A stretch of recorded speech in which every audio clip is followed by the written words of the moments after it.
오래전에 미국 아파트에서 큰 화재가 일어났습니다. 온 가족이 놀라서 밖으로 뛰쳐나왔습니다. 그런데 미처 그 집에 7살 난 아이가 탈출하지 못하고 그곳에 있습니다. 창문을 열어젖히고 보니 이 아이가 보니까 부모님들과 아이 가족들은 다 밖에 나와 있는데 자기 혼자 그곳에 있습니다. 그는 소리칩니다. 아빠 살려주세요 라고 했더니 이 아빠가 놀란 마음으로 이 창문에 내다보고 있는 아이를 향해서 뛰어내리라 라고 이야기를 합니다. 그 뛰어내리라는 그 모습에 이 아이가 밑을 보니까 연기가 자욱하고 밑에는 무엇이 있는지를 알지 못하는 그런 상황입니다. 아버지의 말을 듣고 과연 뛰어내릴까 말까 걱정하고 있습니다. 아버지는 혹시 아이가 잘못될 것 같아서 그 땅에 미리 이 그물망을 쳐놓고 아이가 뛰어내리면 받을 준비를 다 하고 있었습니다. 그래서 아이에게 한 번 더 외칩니다.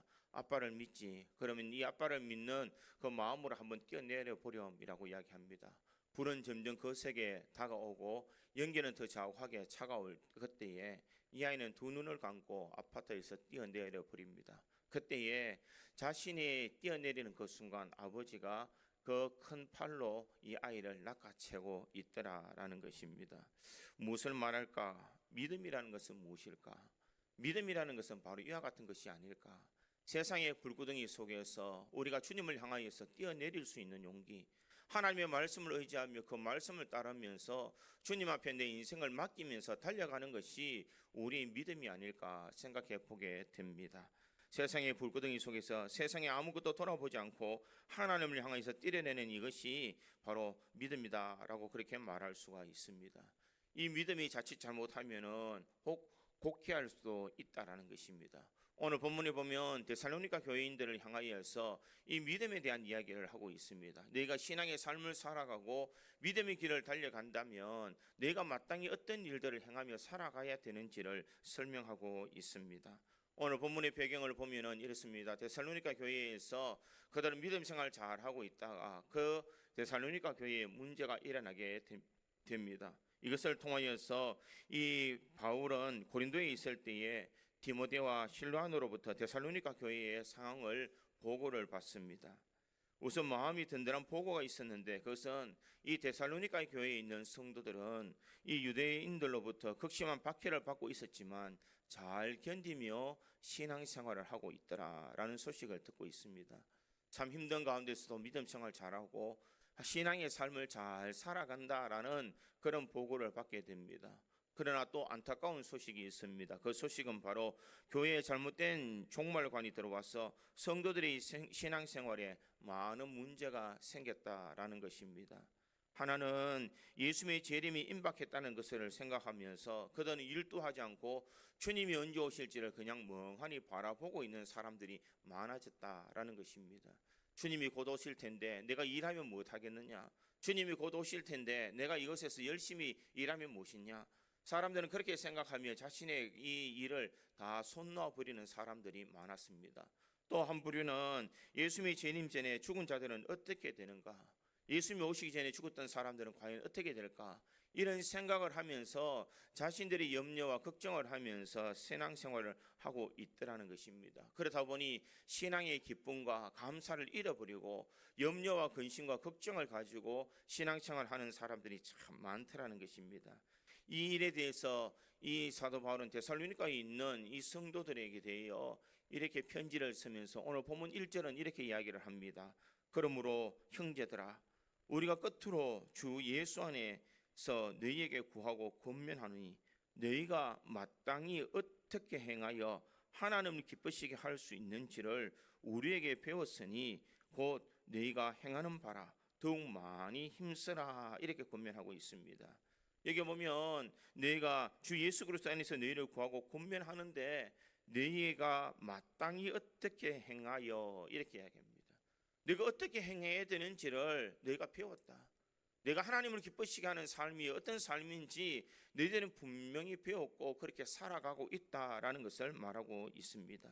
지금 너희들이 살아가는 이 현장에서 이것은 바로 하나님의 나라가 이미 임하였고 이곳에 있는 모든 성도들이 믿음의 삶을 살아갈 때에 하나님의 주시는 은혜를 통하여서 세상을 이겨나갈 수 있다라는 것을 말하고 있습니다.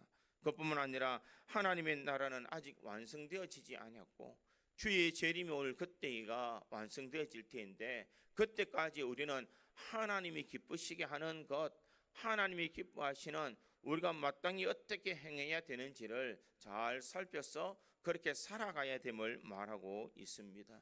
주님이 오시는 그날은 언제인지 아는 사람이 아무도 없습니다. 그러나 그때가 언제인지 모르지만 우리는 그때가 될 때까지 우리는 마땅히 어떻게 행해야 되는지를 살펴보고 하나님이 기뻐하시는 삶을 살아가야 될 줄 믿습니다.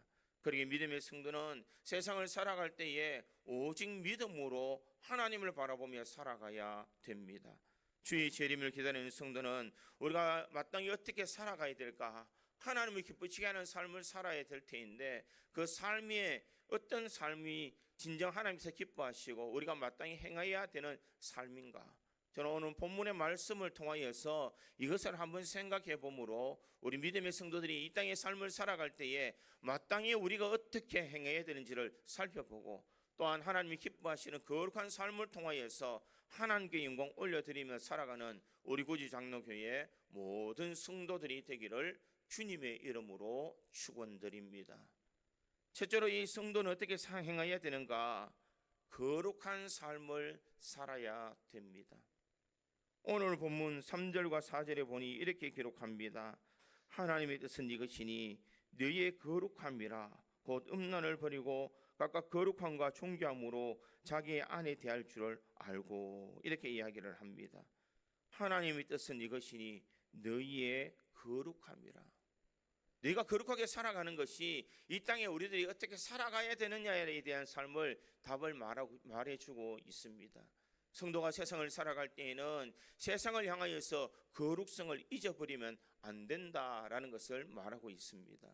왜 사도 바울은 데살로니가 교회 성도들에게 이 거룩을 먼저 이야기하면서 곧 음란을 버리라라고 그렇게 말하고 있습니까? 바로 데살로니가 교회에 있는 문화 때문입니다.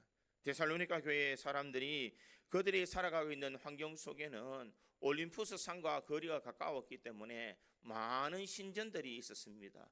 그 신전들을 바라보면서 그들은 하나님도 섬기기도 하지만 그런 우상도 섬기는 일들을 행했습니다. 내가 믿음의 길을 달려간다고 하지만 세상의 모든 사람들은 다 신전 앞에 가서 제사를 드리고 또 신전에 있는 그 창기들과 함께 몸을 섞는 일들을 서슴지 않게 행하더라는 것입니다.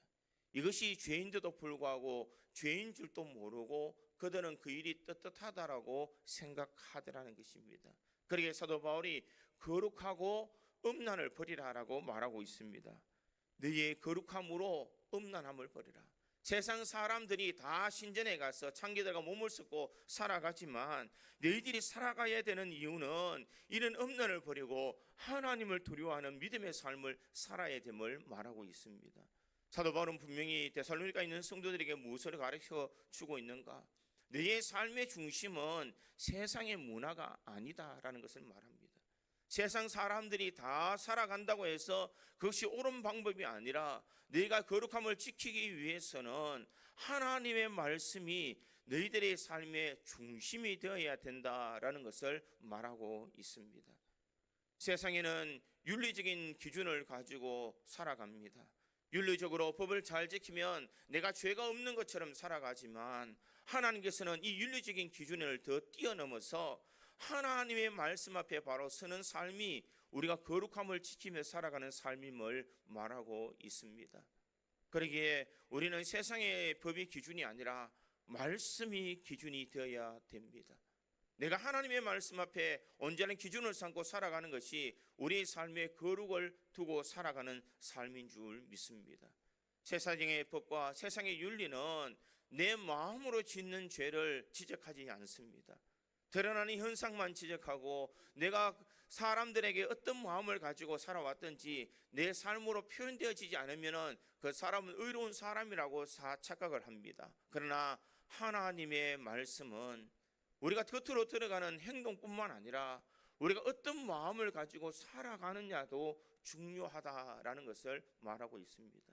그러기에 예수님께서는 우리들에게 가르치는 것은 누구에게 여자를 향하여서 음탕한 마음을 품는 자마다 죄를 짓는 자다라고 말하고 있습니다. 내가 다른 여자에 대해서 탐심을 품을 때마다 그것은 내가 겉으로 드러나는 행위가 없었지만 우리의 마음으로 짓는 죄가 있더라는 것입니다. 다른 사람의 물건을 탐하는 마음을 가진 것도 죄라는 것을 말하고 있습니다.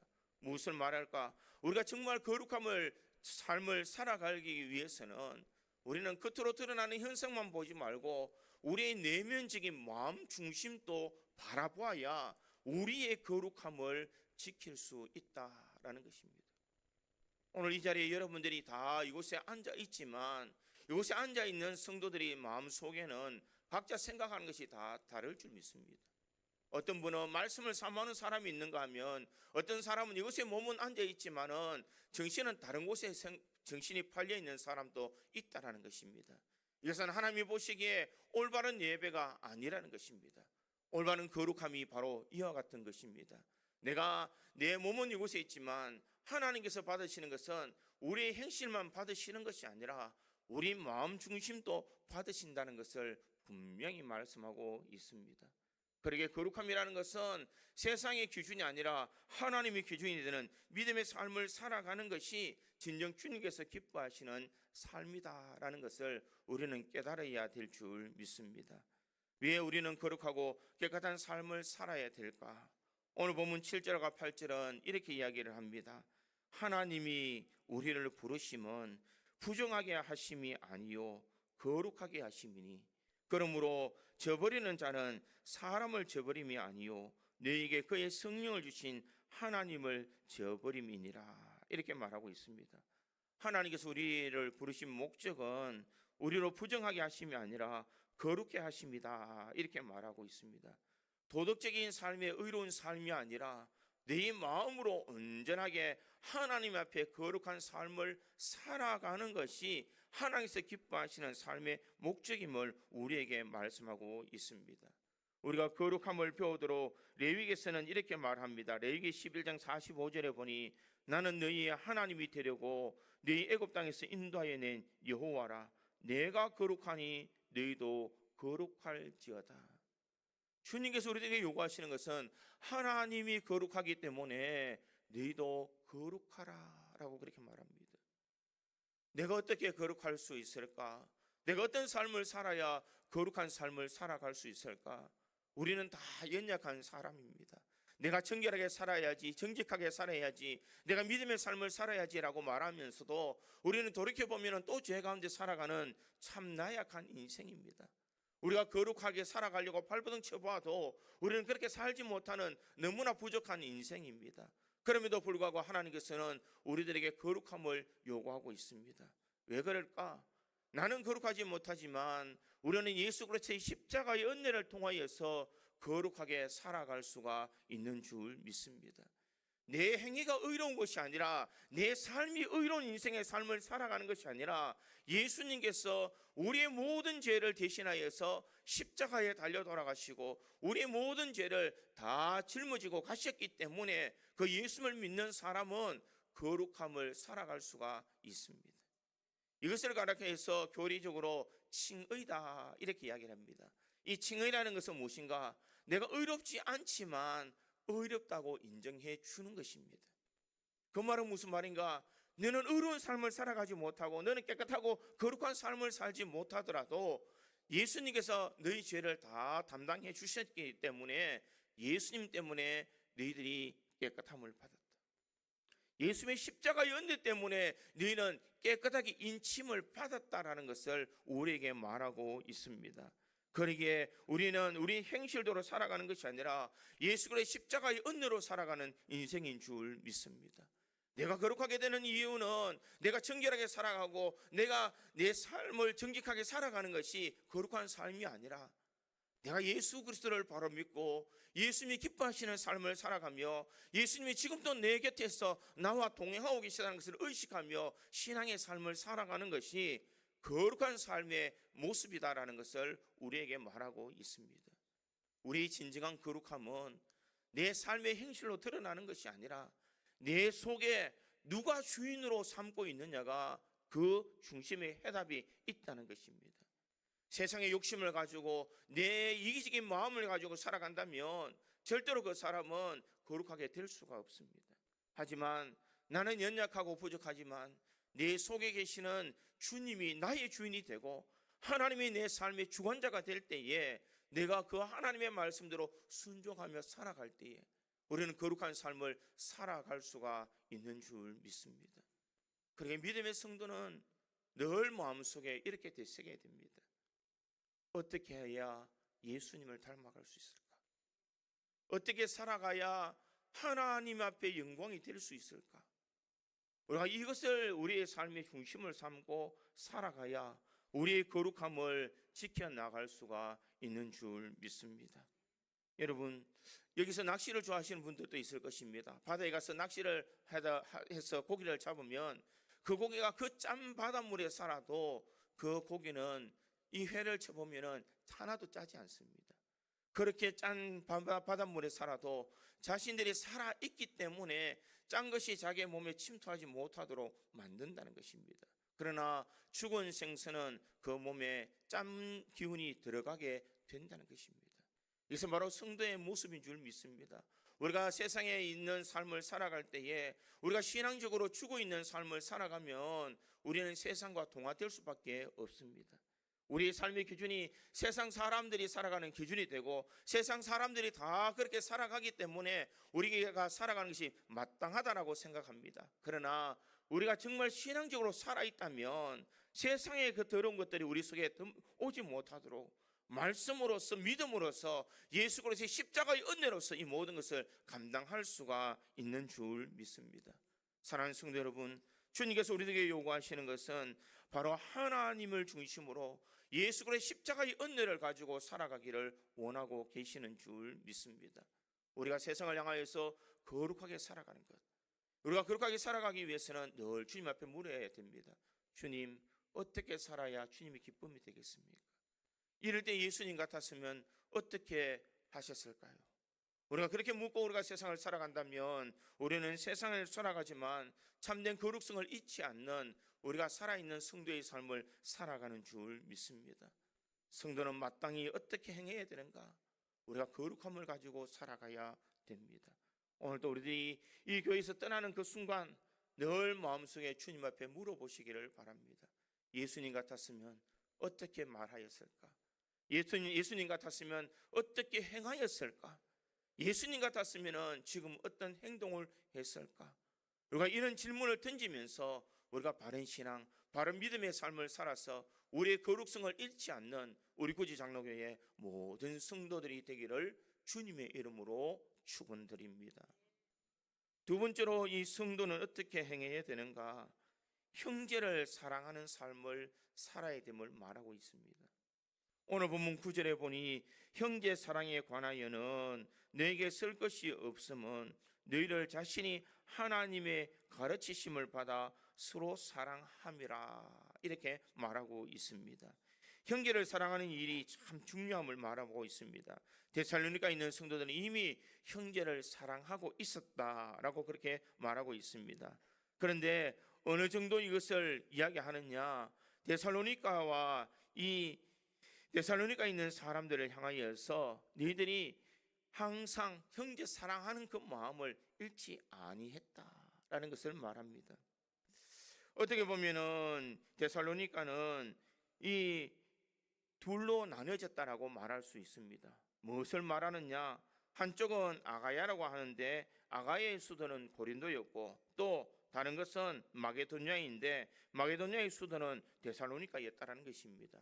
그러기에 데살로니가와 고린도는 멀리 떨어져 있는 것이 아니라 인접해 있는 이 지역이었다라는 것을 알 수가 있습니다. 그런데 데살로니가에 있는 성도들은 자기들끼리 많이 사랑했다라는 말이 아니라 그 인접해 있는 이 고린도에 있는 성도들까지 먼저 하나님의 나라를 생각하며 그 일들을 감당했다라는 것을 말하고 있습니다.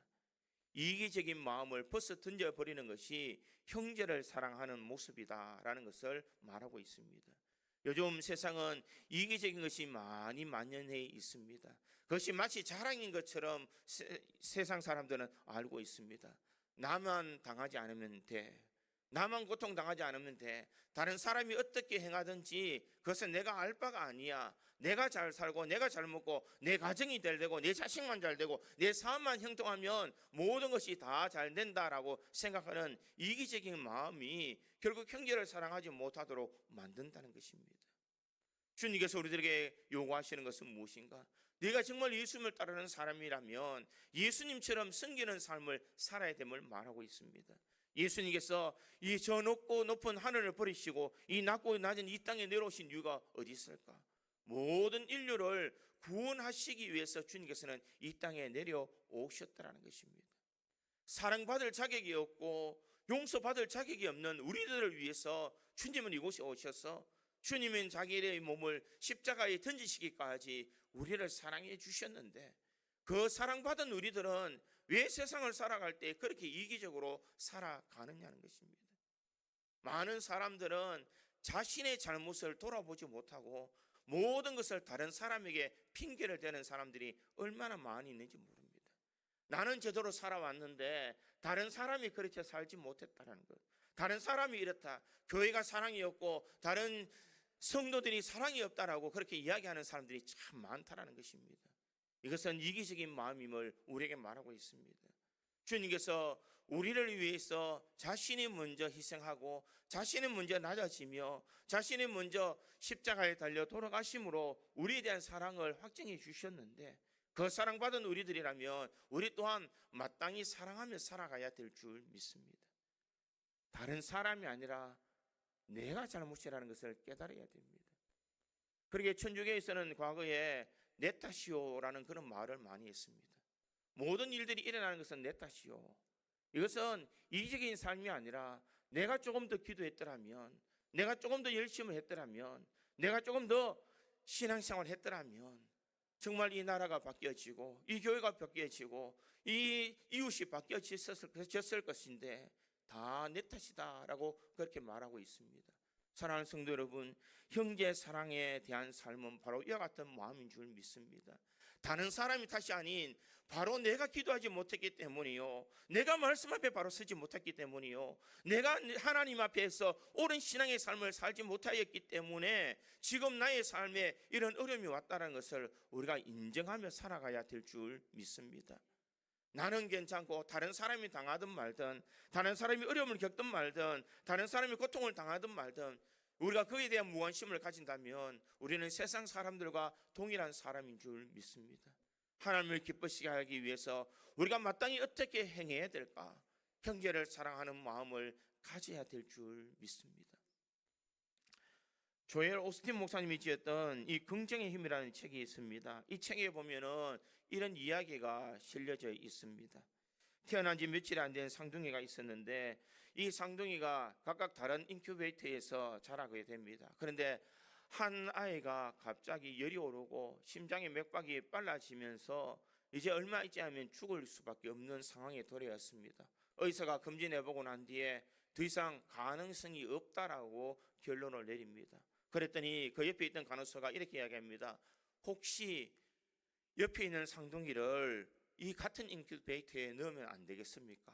라고 이야기를 했습니다. 그때 의사가 단호하게 거절했습니다. 혹시 병이 옮을 수도 있고 어떤 악영향이 일어날 수도 있으니까 그렇게 할 수 없다라고 이야기를 했습니다. 그러자 이 간호사가 계속 간곡하게 같은 인큐베이터에 넣어서 이 아이가 마음의 평안함을 가질 수 있도록 해주자고 이야기합니다. 결국 마지막 지푸라기도 잡는 그런 생각으로 이 상둥이 이 형제를 그 한 인큐베이터에 넣게 됩니다.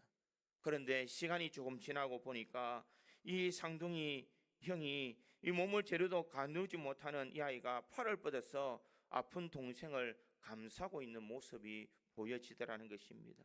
시간이 점점 지나고 나니까 이 동생의 심장이 점점 안정을 찾기 시작하고 혈압이 정상에 들어오고 상승했던 체온이 이제 제자리로 돌아오기 시작했습니다. 그리고 심장이 점점 정상으로 돌아온 후에 두 아이는 모두 다 건강하게 퇴원하게 되었다라고 그렇게 말하고 있습니다.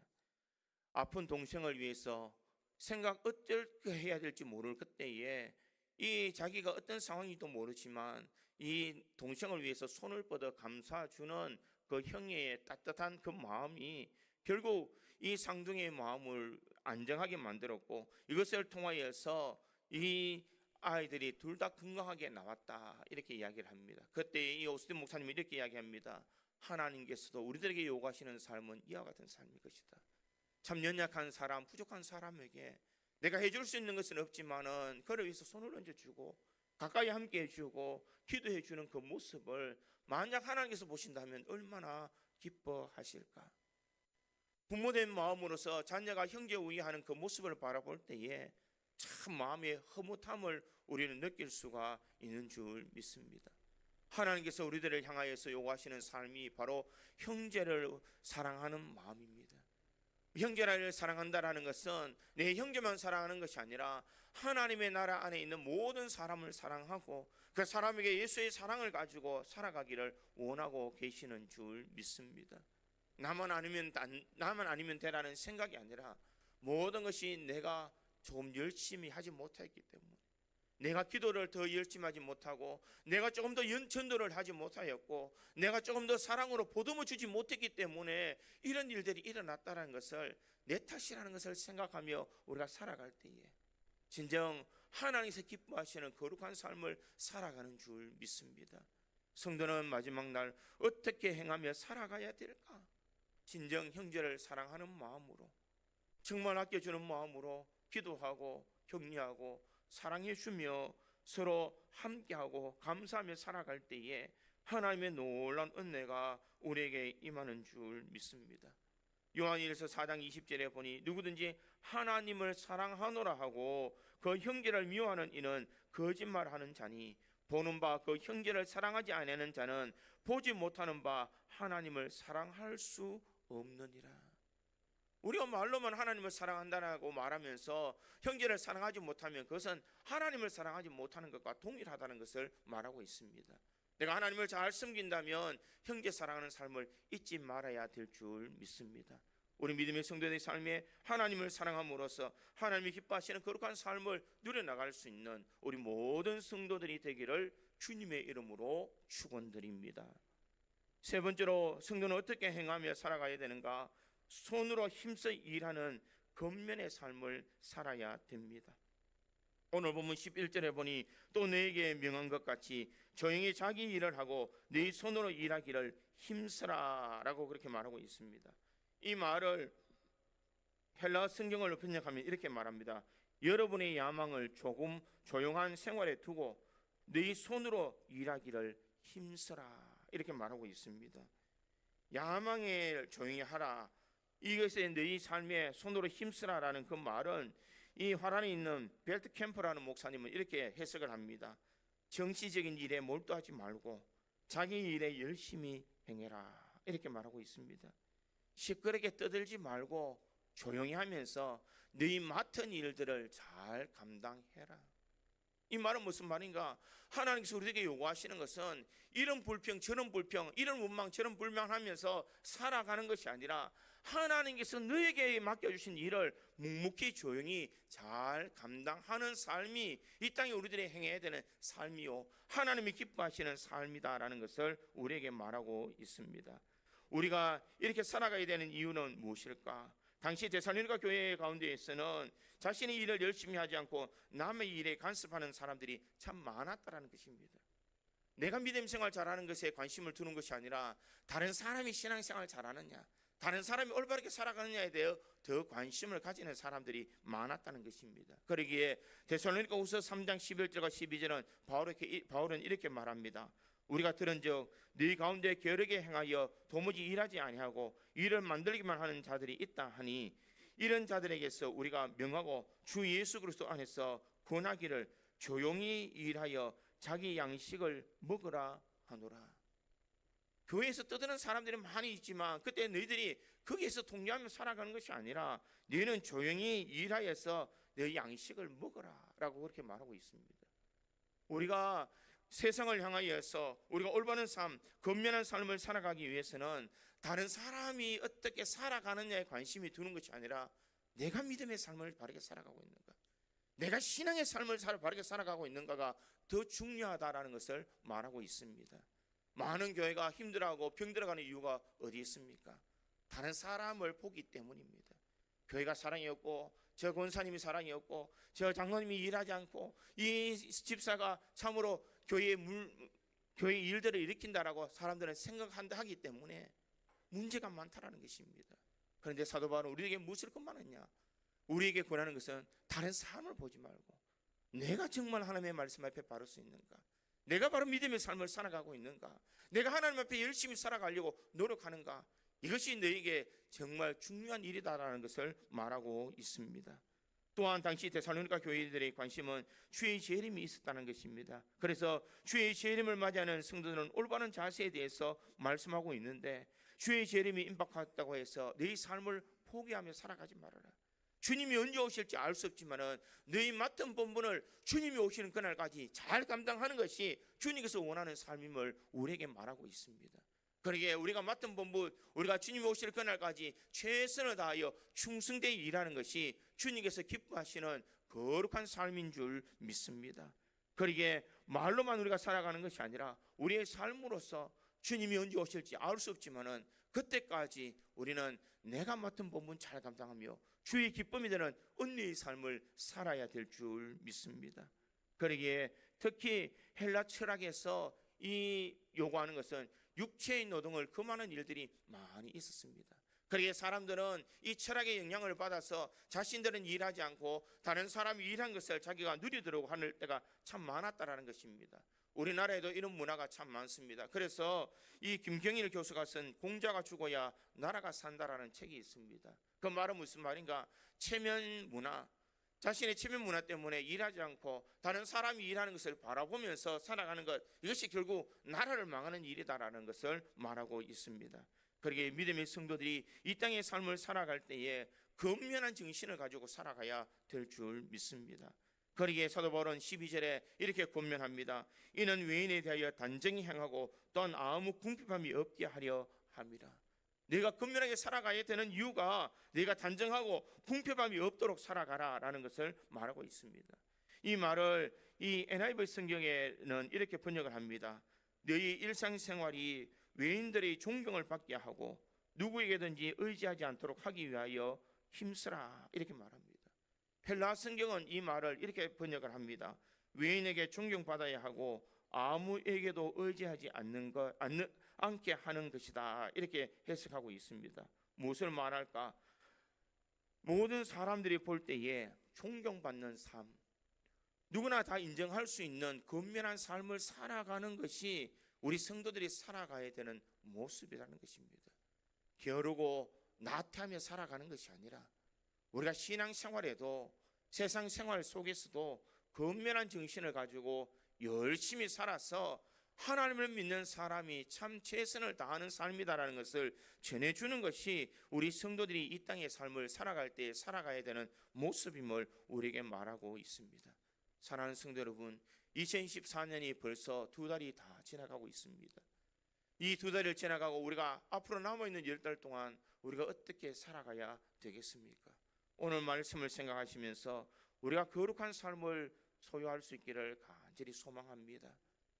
주님이라면 어떻게 하셨을까? 항상 그 마음을 마음에 되새기면서 이 안에 예수님과 동행하며 하나님과 동행함으로써 우리의 거룩함을 잃지 않는 우리 믿음의 성도들이 되기를 간절히 소망합니다. 성도는 어떻게 살아가야 될까? 형제를 사랑하며 살아가야 된다. 우리가 내 탓이오라는 마음으로 내가 기도하지 못했고, 내가 사랑하지 못했고, 내가 전도하지 못했고, 내가 충성하지 못했기 때문에 이런 일들이 있다. 이것을 생각하면서 형제를 사랑할 수 있는 마음을 가질 수 있기를 간절히 소망합니다. 다른 사람을 비판하기 이전에, 교회를 평가하기 이전에 내가 정말 기도하며 살았는가, 내가 말씀 앞에 바로 살았는가를 생각하면서 형제를 사랑하는 그런 마음으로 우리가 결실이 믿음의 길을 행할 수 있기를 간절히 소망합니다. 우리가 어떻게 행하며 살아가야 될까? 우리가 손으로 힘써 근면한 정신을 가지고 살아가야 됩니다. 괴로고 나태한 모든 것을 벗어버리고 우리가 최선을 다하여 주의 일들을 감당할 때에 주님께서 우리에게 요구하시는 삶이 바로 이와 같은 삶인 줄 믿습니다. 오늘도 내가 주님 안에서 근면한 정신을 가지고 우리가 열심히 살아감으로써 하나님을 기쁘시게 할 수 있는 우리 고지 장로교의 모든 성도들이 되기를 주님의 이름으로 축원드립니다. 다 같이 기도하겠습니다.